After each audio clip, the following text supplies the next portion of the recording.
মাঠ এখন ফাঁকা, সামান্য কিছু সবজি খেতেই কৃষকের ভরসা। গ্রামের মাঠ এখন যেন নিস্তব্ধ এক ছবি। এক সময় যেখানে চোখ পড়ত দেখা যেত সবুজ ঘেরা ধান কিংবা অন্য অন্য সবজির জমি, আজ সেখানে শূন্যতা। এখন মাঠ জুড়ে ছড়িয়ে আছে শুধু ফাঁকা জমি। মাঝে মাঝে দেখা যায় সামান্য কিছু সবজি ক্ষেত, যেন মাঠ নিজের প্রাণ বাঁচিয়ে রাখার চেষ্টা করছে এই সবজি চাষের মাধ্যমে। খরচ এবং বৃষ্টির অভাবে আগের চাইতে চাষ করতে পারছে না কৃষকেরা, তাই অনেকেই জমি ফেলে রেখেছে। শুধু যাদের সামর্থ্য আছে তারাই কিছুটা শাকসবজি করছে। এলাকার অধিকাংশ চাষি এখন মৌসুমের দিকে তাকিয়ে আছে। বর্ষা না এলে বড় ধরনের ফসল ফলানো সম্ভব নয়। তাছাড়া সারের দাম, কীটনাশকের ঘাটতি, শ্রমিক খরচ বৃদ্ধি প্রধান প্রতিবন্ধকতা হয়ে দাঁড়িয়ে আছে।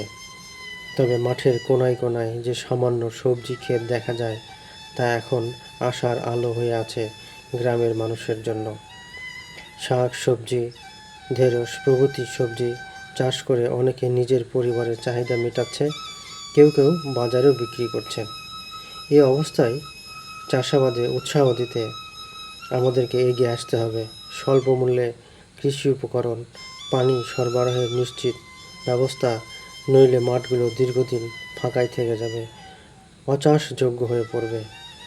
মাঠের এই শূন্যতা যেন কৃষকের মনের হাহাকারের প্রতিচ্ছবি।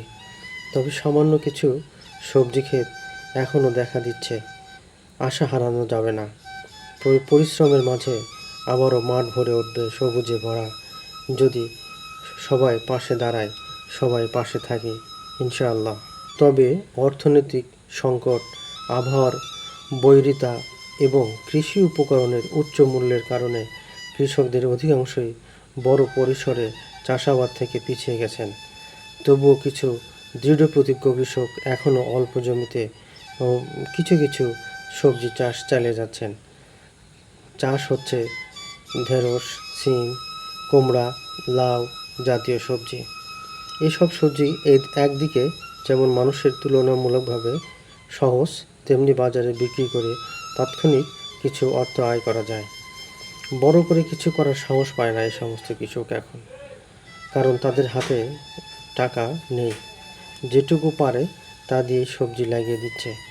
ঘরের চাহিদা মিটিয়ে যায় নতুন আশার নাম। ছোট ছোট চেষ্টা বড় সফলতার পথে এগিয়ে দেয়। যারা এখন সবজি চাষ করছে তারাই শুধু নিজেদের জন্যই নয়, সামগ্রিক কৃষি ব্যবস্থার জন্য উদাহরণ তৈরি হয়ে আছে। তাই এগিয়ে আসুন, আমরা ফাঁকা মাঠ নয়, সবুজ মাঠ চাই। শুধু চাষ নয়, এটা আমাদের ভবিষ্যতের জন্য লড়াই। এটা আমাদেরকে সর্বোপরি সবার চেষ্টা রাখতে হবে, সহযোগিতা করতে হবে। তো আজকের এই প্রতিবেদনে এই পর্যন্তই। আমি চেষ্টা করলাম যতদূর সম্ভব। সবাই আমরা কৃষকদের কাজে এগিয়ে আসবো, দোয়া করবো, ভালোবাসা রাখবো। আসসালামু আলাইকুম।